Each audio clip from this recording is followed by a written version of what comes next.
সুপ্রিয় শিক্ষার্থীবৃন্দ, সবাইকে আসসালামু আলাইকুম। আজকে আমরা তৃতীয় শ্রেণী প্রাথমিক গণিত দশম অধ্যায়ের টাকা পয়সা অধ্যায় করব। এটা হচ্ছে পৃষ্ঠা 101। 101 পৃষ্ঠা পড়ার আগে আমরা মুদ্রা কি এবং কাগজের নোট কি এগুলো সম্পর্কে পরিচিত হয়ে নিই। ধাতব মুদ্রা যেগুলো একটি বিশেষ ধাতু দ্বারা তৈরি, যেমন হচ্ছে এই যে পয়সা, যেগুলো ওগুলোকে আমরা মুদ্রা বলি। সাধারণত পয়সা কোনগুলো হয়? আগে যে প্রচলিত ছিল, যেমন 1 পয়সা, 5 পয়সা, 10 পয়সা, 25 পয়সা, 50 পয়সা, 1 টাকা, 2 টাকা ও 5 টাকা, এগুলো হচ্ছে মুদ্রা। আর কাগজের নোট, যেগুলো কাগজ দিয়ে তৈরি সাধারণত, সেগুলোকে কাগজের নোট বলা হয়। এখন কাগজের নোট কোনগুলো? এই যে 1 টাকা, 2 টাকা, 5 টাকা, 10 টাকা, 20 টাকা, 50 টাকা, 100 টাকা, 200 টাকা, 500 টাকা ও 1000 টাকার নোট, এগুলো হচ্ছে কাগজের নোট। এখন এখানে কিছু সরকারি নোট আছে বা পয়সা আছে, এবং কিছু বাকিগুলো ব্যাংকের নোট। যেমন হচ্ছে 1 টাকা, 2 টাকা, 5 টাকা, এটাতে লেখা থাকে গণপ্রজাতন্ত্রী বাংলাদেশ সরকার। আর যেগুলো হচ্ছে 10 টাকা, 20 টাকা, তারপর 50 টাকা, 100 টাকা, 200 টাকা, 500 টাকা ও 1000 টাকা নোট, এগুলো হচ্ছে ব্যাংকের নোট। এগুলোই লেখা থাকে বাংলাদেশ ব্যাংক। আমরা এখন বইয়ের 101 পৃষ্ঠার পড়ি এবং অঙ্কে লিখি, এটা সমাধান করব। এই পাশে এক পাশে লেখা আছে কথায়, কথায় লিখে দিছে আমাদের অঙ্কে লিখতে হবে। যেমন এখানে লেখা আছে 12 টাকা 45 পয়সা। তাহলে আমি সহজেই লিখতে পারি এখানে 12 টাকা 45 পয়সা। পরেরটা দেখো, লেখা আছে 500 টাকা, তার মানে আলাদা শুধুমাত্র 500 টাকা আর 62 পয়সা। তাহলে 500 লিখবো, লিখে টাকা লিখবো, তারপরে 62 কত হয়? 6 10 2 62 পয়সা। ঠিক পরেরটা দেখো, 725 টাকা 75 পয়সা। তাহলে 725 কিভাবে হয়? তাহলে এককে থাকবে 5, দশকে 2, শতকে 7, এই 725 টাকা হলো। এখন টাকা লিখবো, টাকা, আর কত পয়সা? 75 পয়সা। তাহলে 75 পয়সা হয় 7 10 5 75 পয়সা। পরেরটা দেখো, 1200 টাকা 50 পয়সা। যখনই এইভাবে থাকবে যে 1200 টাকা 25 পয়সা এরকম যদি থাকে, তাহলে তোমরা টাকাটা আগে লেখা শুরু করবা এককের পাশ থেকে।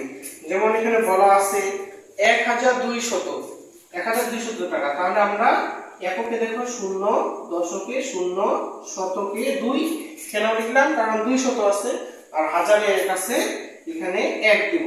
দেখো তো এখন 1200 হয়েছে কিনা? তাহলে এখানে লিখবো টাকা 1200 টাকা কত পয়সা? 50 পয়সা। 50 কত হয়? 5 0 50 পয়সা।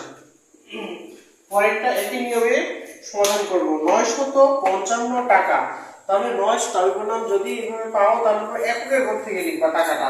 955 বলছে, তাহলে 55 এককের ঘরে 5, দশকের ঘরে 5, আর শত কত হচ্ছে 900, তাহলে শতকের ঘরে 9, এটা কি?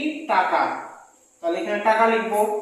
আর পরেরটা কত পয়সা? 30 পয়সা। 30 পয়সা কত হয়? 3 10 3 30 পয়সা। সর্বশেষ যেটা আছে 3825 টাকা 32 পয়সা।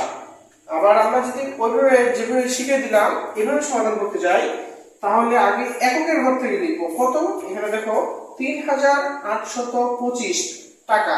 এই যে 25 আছে, এককের ঘরে 5, দশকের ঘরে 2, আর কত শত? 800, তাহলে শতকের জায়গায় 8, আর কত হাজার? 3000, এই যে হাজারের ঘরে 3। দেখো তো 3825 হয়েছে কিনা?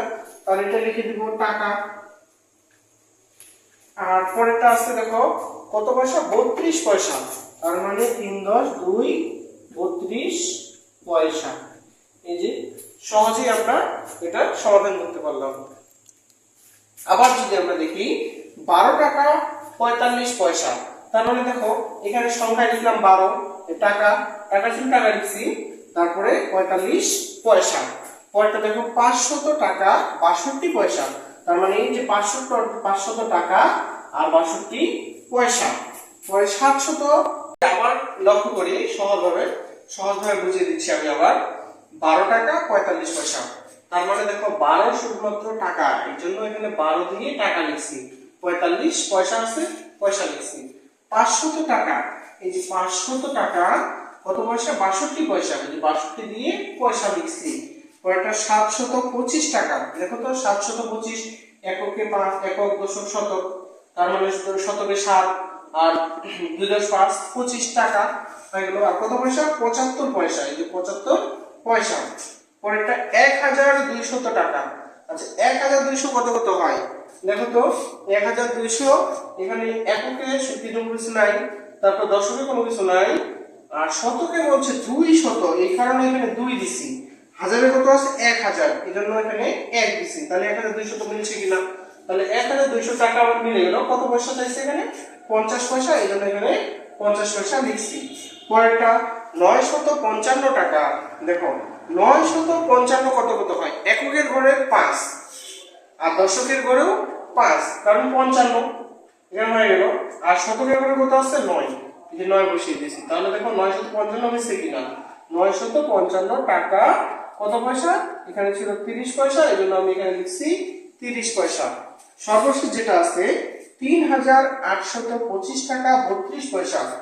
আমরা যখন অঙ্কে লিখবো টাকাগুলো, তখন এককের ঘর থেকে লেখা শুরু করব। এখানে দেখো তো কত আছে 25 টাকা, তার মানে এককের ঘরে 5, দশকের ঘরে 2 আর কত শত 800, এই শতকের ঘরে 8 আর হাজারের ঘরে 3 আছে, এই জন্য 3 লিখছি। এখন দেখো সহজে লেখা যায় 3825 টাকা আর কত পয়সা ছিল 32 পয়সা, এই কারণে আমি এখানে লিখে দিছি 32 পয়সা। থেকে তোমাদের যদি সামান্যতম কোনো উপকৃত হয়ে থাকো, তাহলে তোমরা চ্যানেলটিকে সাবস্ক্রাইব করবা, লাইক করবা, কমেন্ট করবা, এবং পরবর্তীতে তোমরা কোন বিষয়ের উপরে ভিডিও চাচ্ছ তা কমেন্টে লিখে দিবা। তাহলে আমরা চেষ্টা করব পরবর্তীতে সে ভিডিও নিয়ে আসার জন্য।